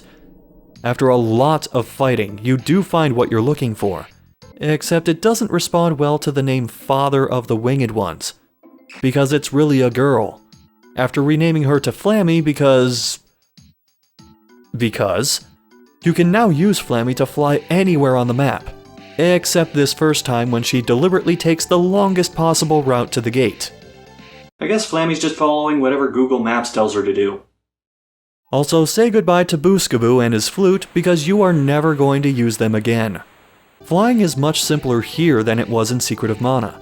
Aside from the glowing markers on the map, at the bottom of the screen are destination messages and place names. Even if you're not heading to the next dungeon or palace or whatever, you'll still 100% know where you are before landing. Inside the Mana Holy Land, there are bodies everywhere from the 3 competing armies. Fortunately, the Mana Sword is still where it's supposed to be, resting at the base of the Mana Tree. When your lead character pulls it out, they'll quickly realize the fairy has gone missing. The goddess of Mana herself appears to say the fairy's been kidnapped and must be saved. After some questions about having a wish granted for pulling out the sword, she explains that Mana is too weak, and at this rate, she will cease to exist. But she does give you a drum to summon Flammy, so that's an equal trade, right? Especially if you're Kevin. My deepest apologies, Kevin. I cannot bring your friend back to life. But hey, check out this thing I got for 500 tickets at Chuck E. Cheese! The question remains, who kidnapped the fairy? The answer depends on who your lead character is. If it's Duran or Angela, you'll cause Altena to win the battle. Along the way, Death Jester will tell you his master, the Masked Mage, is dead, and the people who killed him are waiting at the entrance. They'll also find Bijou and a dead Jagan. The Dark Prince sacrificed himself to bring the lost Mana Stone of Darkness to this realm, so they could eventually merge this world with the underworld, but his remains were destroyed and his soul banished to an eternal darkness. No, not the GameCube game. It turns out she killed Jagan for still going after the sword despite the plan completely falling apart. And then she magically kills herself too. I should note that if the other people in the party would have fought these other guys for their main story, they'll usually have a few extra words to say about how they still need to deal with the remaining threat. And for Duran and Angela, it's Corrin and the Darkshine Knight. Corrin says if they come to Altena, they'll trade the fairy for the Mana Sword, and despite the obvious trap, so obvious the heroes themselves all acknowledge it, they decide to go. Altena acts like any other town, even though you're lugging around the Mana Sword everyone's after, and the princess the queen put a goddamn bounty on is wandering the streets. In the castle, Corrin now holds both the fairy and the queen hostage. He takes the sword, only for it to get heavier and resist his holding it. However, the Darkshine Knight assists him and the Mana Sword relents, since it adjusts to reflect the will of whoever wields it. Then, Corrin tries to renege on the deal by making the queen vanish, but eventually lets everyone go since the god beasts will just kill them anyway. Oh, did I mention? The mana stones all crumble into dust, and the god beasts within them break loose, threatening to combine their powers into a singular world-destroying force. Or Kevin or Charlotte will find the Darkshine Knight with Corrin's corpse, talking about how the Dragon Emperor has been killed.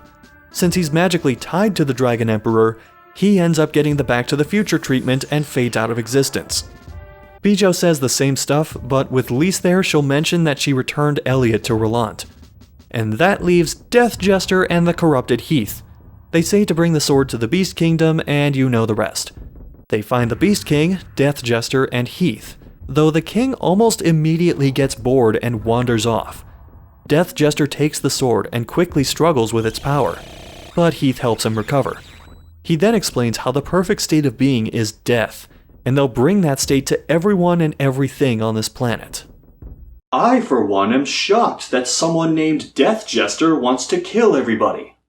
Because everybody dies! The god beasts break loose, and you have to stop them. Afterward, you can follow the Beast King to the top of the castle, where Kevin threatens him only for the king to reveal... Carl? Whatever it takes to save the Earth. Carl's death was a dark magic illusion, created to get Kevin to transform into his wolf form. Well, that and lying about his mother running away when she actually died were to piss him off enough so he'd transform. He says he forgives the humans, and that Kevin and company must stop Death Jesters. Hold on, time out. You were helping these assholes to this point. You had the chance to stop them from taking the Mana Sword, and you just let it happen. And this is all supposed to be some exercise for Kevin to prove himself. Well, son, I just launched the nukes. Now it's up to you to stop them and save everybody we care about. Otherwise, they all die and you don't get Dairy Queen after dinner. Now that's what might have happened. Unless... Reese or Hawkeye will find Bijou and Jagan with the ferry. Stop me if you've heard this one before, but she says to bring the sword to Navarre in exchange for the ferry and maybe Elliot. So yeah, everyone got baited into pulling out the sword and then gets forced to trade it for the ferry. In Navarre, Jagan takes the sword from the party and at first has trouble with it, but Bijou explains how the sword can be good or evil depending on who holds it. Jagan recovers and they run off to free the god beasts, they break free, and you go stop them. In other words, you're visiting a lot of the same locations again. But things are a little different this time around. The god beasts must be destroyed now while they're still somewhat vulnerable, which means you're going to be revisiting a lot of places, though not doing the exact same dungeons as before. In fact, when you check the world map, there will be several glowing dots. Unlike earlier, you can visit these places in any order you want. The monster levels for each area adjust according to how many god beasts you've slain. And I'm going to try speeding through these things because holy shit, there is still a lot to cover in this game. First, the wind god beast Dangard. This is actually a really interesting fight, because it takes place entirely in the sky, specifically on Flammy's head. Fortunately, she doesn't get hit by any of Dangard's attacks somehow. And even if you fight at night, the whole battle takes place in broad daylight anyway. Next, the fire god beast. And if you visit Dean without Hawkeye in the party, you'll find him watching over a recovering Jessica. You'll also find two of Nikita's distant relatives, Josephine and Chiquita, who sell you better weapons and armor. They appear all over the world where the god beasts dwell, and oh yes, you will be money grinding like hell to buy upgrades from them. Chanbi is actually a simple fight, except when he retreats into his superheated core to regain health, or if he casts Flame Saber on anyone, since that makes your physical attacks heal him.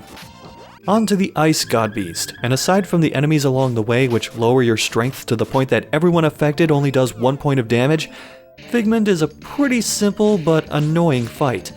He'll go under the floor at least once, at which point you can't hit him with any physical attacks.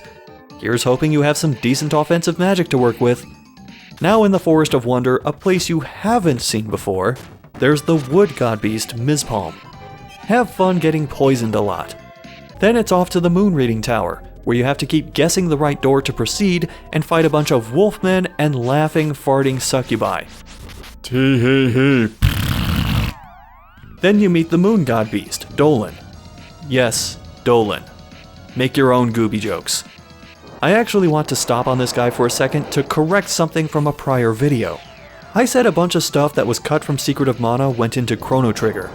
While not incorrect, some of it also went into Seiken Densetsu 3. Dolan here was a boss that got cut, and now he's in this game. The developers also made him and a number of other bosses freaking huge in Seiken Densetsu 3, which uses a 32-bit cartridge, as a direct response to the limitations they had working on Secret of Mana, a 16-bit cartridge. Because everything's bigger in Seiken Densetsu 3. Also, moon magic is really annoying, particularly the spell that lowers your total hit points for every party member. After that, it's off to the Gemstone Valley of Dorian, another place you haven't seen before. There you fight the Earth God Beast Landumber, who likes to grab one of your party members and toss them around like a racquetball. We're almost done, I swear. From there, it's off to the Ancient Ruins of Light, where the jellyfish constantly cast silence on you. This place actually mixes things up a bit with the level design. There's a puzzle where you need to go to 2 tablets and use light and darkness on them to open a path and drain the water, flooding the way to the last God Beast. That God Beast is Light Gazer. This giant all-seeing Nerf ball can not only heal itself, but cast a spell to turn everyone into Moogles, so you can't use magic and all your physical attacks miss. But there's one thing you can do against this boss, and nearly every boss in the game, to help simplify the fight. Remember chain casting from Secret of Mana? Casting spells so fast that they stack and effectively lock an enemy in place? Seiken Densetsu 3 doesn't have that since time stops when an item is used or a spell is cast, but it does have something else. I call it wait casting. When you use a spell, there's a delay where the person casting it chants for a bit. But if you open the menu and wait for a second, or cast a spell with another character, it lowers the delay to almost nothing. This effectively lowers the number of attacks the boss gets off, and you can pile up damage faster, particularly if you don't have a strong melee option like Kevin available. Anyway, there's only one God Beast left, but it's from the Darkness Mana Stone that's been missing for ages. Having no other leads, you follow a random tip from one of the cat people about finding better weapons in a place called Padan, which is right in the middle of the Jungle of Illusion. Unfortunately, there's nothing here but a random inn in the middle of a puddle. One where you drop money in front of a sign, fall asleep, then walk outside, and bam, there's the city. And there's the weapon vendor. I hope you like money grinding, because this vendor just assumes you never have to eat, drink, pay for travel, pay for supplies, or pay to sleep in a bed. Okay, you only do 2 of those in this game, but the point still stands. Aside from money grinding, there is a rather important person to find here. Someone who studies ancient texts to try and figure out where the Mana Stone of Darkness went. Depending on who you're playing as, they'll give one of 3 different answers, and this leads you through different dungeons and different boss fights. For Duran and Angela, the stone is in a place called the Dragon's Hole. Kevin and Carly need to go to the nearby Jungle of Illusion, which is oddly convenient, and Reese and Hawkeye have to visit the Cave of Darkness near Roland. There's also an old man who describes the final boss fight, and this also changes depending on who you're playing as. But one thing you'll only see as Duran or Angela is this flashback. They find a young Prince Richard and Loki. You know, Duran's father. Duran begs him not to fight the Dragon Emperor. Loki doesn't recognize him, so he and Richard go off to the Dragon's Hole. You're probably expecting me to describe the 3 different paths now, but there's something else you should do that the game doesn't explain well at all. Around this time, you can get the items needed for the second and final class change, assuming you're at least level 38. How do you get them? From question mark seeds. These seeds are only dropped by a couple very specific enemies in the whole game, and unless you farm the shit out of them, you're not getting that last class change. Even better, since everyone has 2 classes to change to, planting the question mark seeds means you only have at best a 50-50 shot of getting the class change item you want, or 1 in 6 if you're going for a specific class for a specific character, and the game has a bad habit of giving you the same class change item over and over. If you're trying to get one particular class item, this is beyond frustrating. And when you do get the item you want, you can't use it yet. So you dump it into your inventory management system, wait a while, probably forget what it is, and then when the time comes, you have to go digging through your inventory management list trying to figure out where the class change item was, or immediately get what you want, fly off to the Mana Holy Land, track down the one goddess statue where you can do the class change, still dig through your inventory management system because your inventory was probably full when you got the item, then cross-reference it online or with one of these guidebooks to make sure you're using the correct class change. Couldn't this be simplified a little bit? Just handle it like an evolution or something. While you go to 3 different locations, some of which have headless goddess statues and one of which has a confusing maze, everyone does end up finding the Dark Mana Stone right as it releases the last god beast, Zabulfar, who teleports you to a floating nightmare realm. One head does physical attacks, one does magic, but when you defeat both of them, the fight's not over. The real Zabulfar appears, resurrects both heads, and you have to deal with all 3 at the same time. Of course, the third head knows most of the strongest spells in the game, like Hell Cross or Death Spell, and yes, it does exactly what you think it does.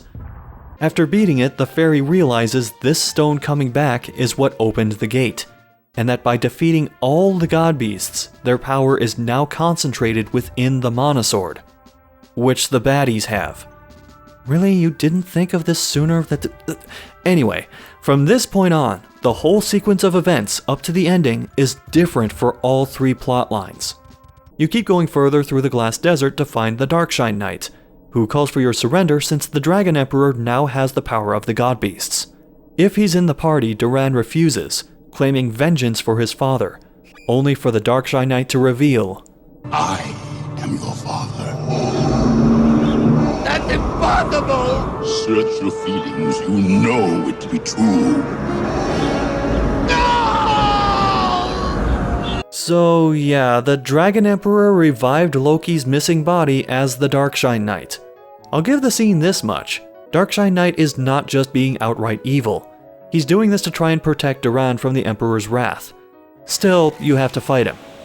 And then he just kills you. Alright, that wasn't the ending I was expecting, but... Darkshine Knight is a huge pain in the ass. Anytime you cast a spell on him or use a battle art higher than level 1, he'll respond with some combination of attacks which do ridiculous amounts of damage. 2 of these in a row, which he likes to do a lot, can wipe out your party. The Luger fight actually functioned the same way, but I didn't struggle nearly as much against him. I got around this by setting every character to not use any battle arts, and the fight went...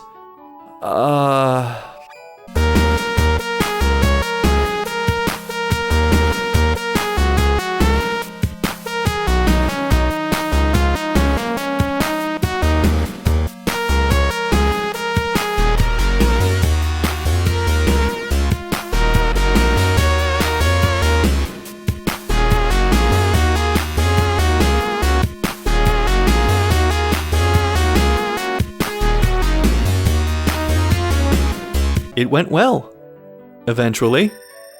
If Duran's there, the spirit of his father will appear and thank him for releasing the curse placed upon him. He then gives him some words of encouragement and fades away. Now with an even stronger thirst for revenge, Duran leads the group into the Dragon's Hole. I'm sorry, there was probably a better way to phrase that.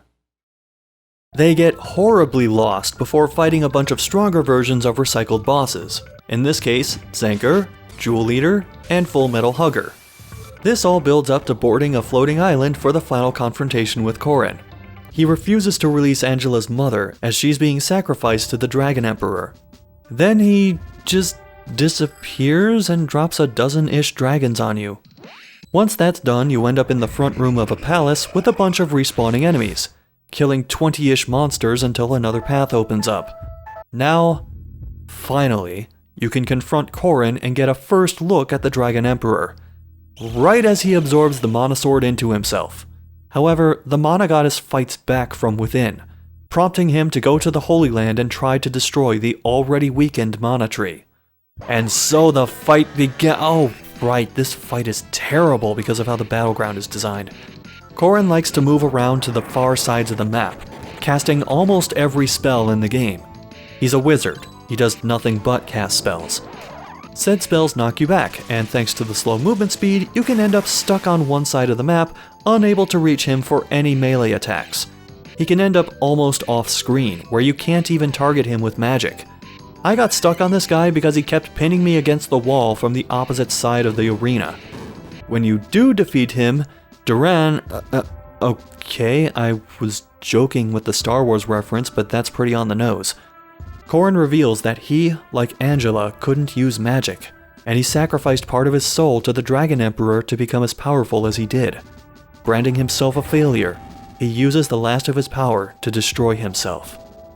As they run off to try to save the Mana Tree, Angela's mother appears, apparently with no knowledge of everything that's happened to this point.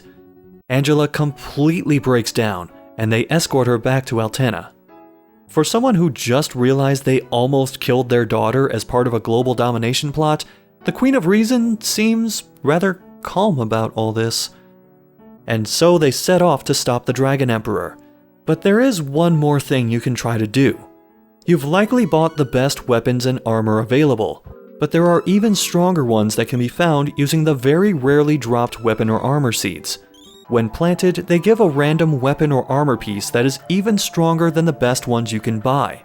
But they tend to suffer from the same giving you the same shit over and over problem the question mark seeds do.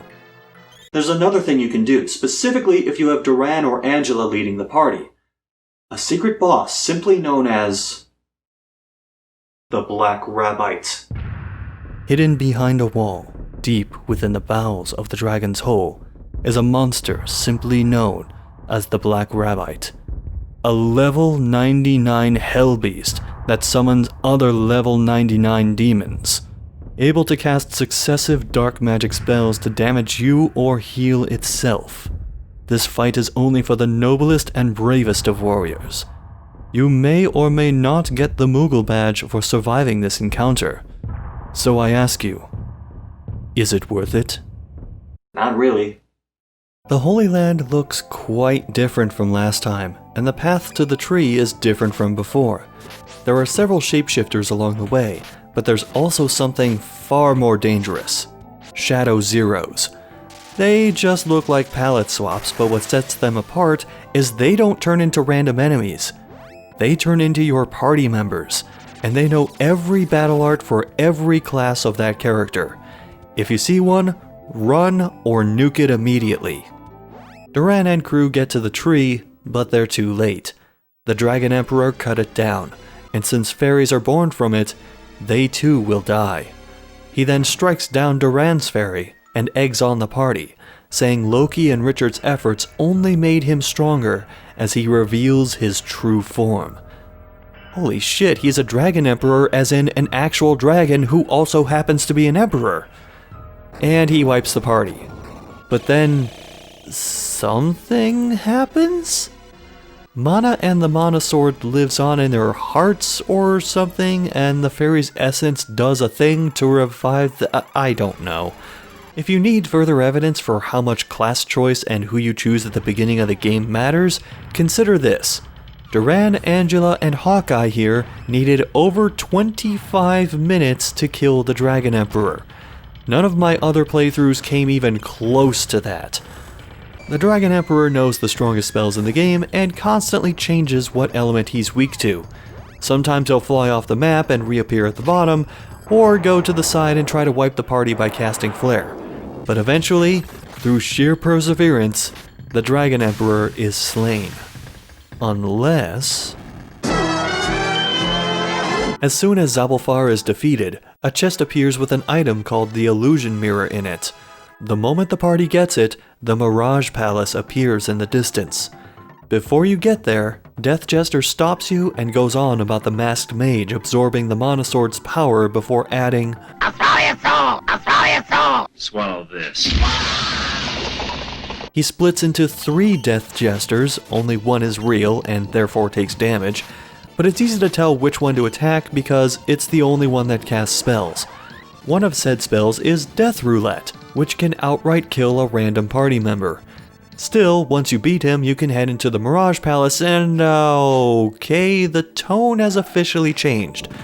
Here the party witnesses several illusions of places they've been and people they've met. So many that there's a courtyard where you can keep track of them. And yes, there are boss refights, specifically Genova, Gildervine, Gorva, and a generic ghost enemy masquerading as a boss. Not everything in the Mirage Palace leads to a boss fight though. At one point they quite literally open Pandora's box, and another has them back in Astoria after it got destroyed, trying to communicate with the spirits of the townsfolk. One has Carl coming back to try and trick Kevin into getting lost in what looks like Roland. That leads to a time-consuming mansion switch puzzle, complete with fake walls, before finally confronting the masked mage. He absorbs the mana sword, gets pestered by the goddess, and goes to destroy the tree, and the group fights Heath, who seems to recognize Charlotte but doesn't snap out of whatever trance he's in. Heath is like Koren, only ever casting magic, but he uses both spells and summons, the latter of which deal damage and also inflict status effects like Chibiko or Silence. Also, he moves around a lot less, so there's no added frustration of trying to get melee characters close to him. Only after his defeat does Heath snap out of it and reveal that the masked mage is his father, Belgar, a former priest in Wendell. When light magic couldn't cure some little girl's disease, he tried studying the dark arts to save her. Even after she died, he kept going until he figured out how to resurrect her. The Priest of Light exiled Belgar, and the dark magic completely overwhelmed him, as he now uses the mask to hide his true form. And with some last words of encouragement, he dies. You get there, the tree's dead, the fairy gets slain, and he removes the mask to show his true form, molded by his hatred of all mankind. The Dark Lich. I'm getting Thanatos vibes from this thing. He kills everyone, they come back, and the final battle begins. Like the Dragon Emperor, he changes weaknesses, and you can tell what his current element is by the background. Considering he's a Lich though, Holy Magic is a safe bet. And since I have nowhere else to show this, here's what the Turn Undead spell looks like. He knows Hellcross, Ancient, Death Spell, Death Ecstasy, and all the other annoying, really powerful or near one-hit kill spells. But he's not actually that bad of a fight, even though halfway through he'll buff all his stats and cause the music to change.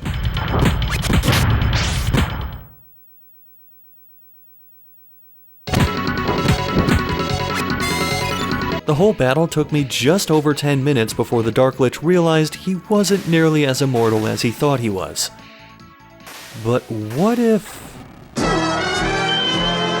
With Zabelfar destroyed, the party enters the Cave of Darkness, which absolutely lives up to its name. They find Jagan, but fall into a pit trying to follow him. At the bottom, Jagan explains that he, the Dark Prince, the monsters, all of them were sealed into the underworld by the Mana Goddess. Now free, they plan to merge both worlds together and rule it themselves. Then you fight him and a few flunkies. Second verse, same as the first, he casts a lot of magic, you beat him up, and for a change of pace, he just poofs out of existence with no dramatic monologue. Inside the castle are some switch puzzles, boss refights, and switch puzzles leading to boss refights. Full Metal Hugger, Genova, Zenker, all leading up to Bijou. She swears to defend the Dark Prince and transforms into... Felicia? Unlike Corin and Heath, Bijou actually uses physical attacks in addition to magic. And she hits really hard. Even worse, she can use Moon Saber, which lets her steal health with each hit, or lower your maximum hit points, or cut your health in half with a single attack. Eventually you subdue her and she explains who the Dark Prince is. Anyone else find it strange how the overarching villains in the game just hang in the background and you have little or no information about them until near the end of the game? I've never been much of a fan of, oh by the way, villains. The prince was the heir to the Kingdom of Light's throne, but people hated him because... Some demons came along, one thing led to another, and he destroyed the kingdom so he could rule the underworld. In the process, he gave up his soul, and Bijou wanted to get it back for him. As Bijou dies, the castle begins to crumble. Everyone runs to the top of the castle. Why do video game protagonists keep doing this? First Musashi and now these guys? And at the top they find Elliot, as well as the Dark Prince. He casts aside Bijou's death as a minor inconvenience, then offers the group to join him. Naturally, they refuse, so he absorbs the sword, the goddess resists him, and he goes off to deal with her, taking Elliot with him. At the dead tree, Elliot is still there as he ditches his human form to become a guy sitting on a big metal heart? He becomes the archdemon. Die, revive, and fight. This guy also changes weaknesses throughout the battle, and loves to cast status-changing magic like body change. But here's the thing about the archdemon. You fight him twice. Once you defeat this version of him, he explodes for a bit, then comes back as the 2.0 version of himself. He has more ridiculously strong spells on top of the ones he already had, and more physical attacks which he can throw. But still, he too gets destroyed. When everything is over, the fairy reappears as a spirit, saying it will disappear with the tree, since it dying means mana has completely left the world. Does mana work like a decapitated head, where it keeps functioning for a bit after it's been cut off? Cause how else were we throwing magic at each other for a solid 15 minutes after the tree died? If you happen to be playing Reese in the lead, the fairy will specifically mention that it sent Elliot home. Otherwise, the fairy will say that she'll come back in the distant future as the new mana goddess.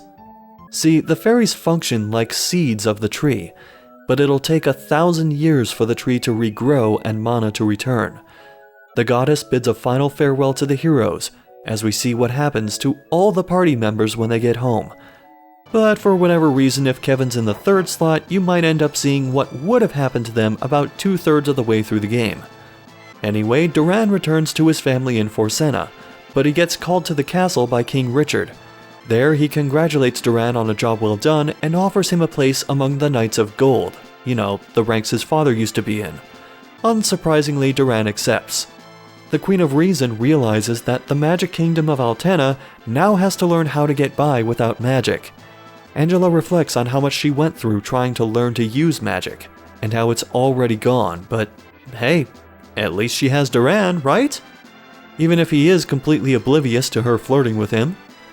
Charlotte finds her grandfather is okay, and he says Heath's spirit sacrificed itself to both escape from evil and cure his illness. She continues mourning his loss, when he just busts through the door saying the mana goddess sacrificed herself for him. So the sacrifices canceled each other out, and he's back, much to Charlotte's delight. Well, she was about to fade out of existence anyway, so why not? The Beast King assumes Kevin is back to challenge him for the throne, but Kevin realizes he still has a long way to go. Even so, the Beast King cites him as the key to a peaceful future between beastmen and humans. Hawkeye comes back to a perfectly healthy Jessica, and at the fortress, Flamecon pledges that even without mana, he'll find a way to bring rain back to the desert and keep the Thieves Guild going strong. And as for Reese, she finds Elliot talking about a dream he had where their mom and dad told him to help her restore Relant.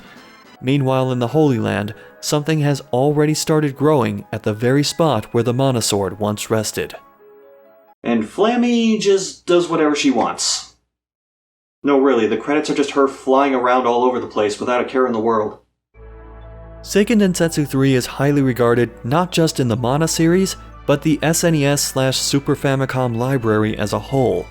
Famitsu did its usual Famitsu thing and gave the game a 31 out of 40, lower than the prior two Seiken Densetsu games, but those English publications which reviewed import titles, or the eventual ROM hack translation, regularly gave the game 80 to 90% scores, or even higher.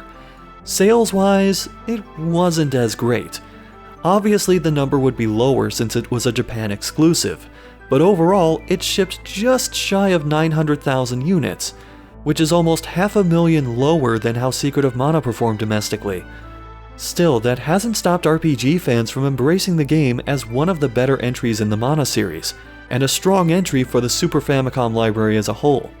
Personally, I still like Secret of Mana a bit more, but that's largely because of some of the clunky or oversimplified combat mechanics and the bad partner AI. And it's hard for me to be excessively critical of the story considering it's a fan translation, but there were some weird plot holes and some key characters did seem pretty one-dimensional or otherwise changed very little or not at all from the beginning of the game. I still really enjoyed my time with it though, all 63 hours of it across 3 playthroughs. Speaking of the ROM hack, Neil Corlett would go on to help with a few other ROM hacking tools and translations before getting a job with Google's New York office. Thanks to the efforts of him and the rest of the team, they created what would be the only way people who didn't speak Japanese and didn't import the game in a Super Famicom could experience Seiken Densetsu 3 for decades. Until...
And that's the moment I realized I had to change most of this script.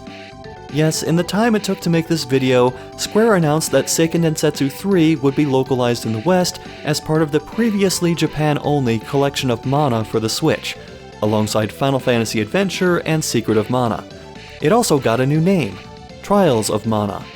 The translation is different from the ROM hack in several ways, so it's clear they actually went through the effort to do it themselves. But there's no game manual included with it, so if you don't already know how the game works, you'll probably have to look up a guide. It was also announced that a full 3D remake of Trials of Mana was in the works, currently slated for release in April of 2020. In other words, it's another game I'll have to cover for this retrospective. It took 24 years for Seiken Densetsu Trials of Mana to release outside of Japan, and I am anxiously awaiting that 3D remake. Or more specifically, I'm thinking, please tell me you learned something from how the Secret of Mana remake went. But for now, we're going from the twilight of the Super Nintendo to the near twilight of the PlayStation. You know, Square, just because the mana tree keeps dying in all these games doesn't mean you have to release it near the end of the console's life cycle.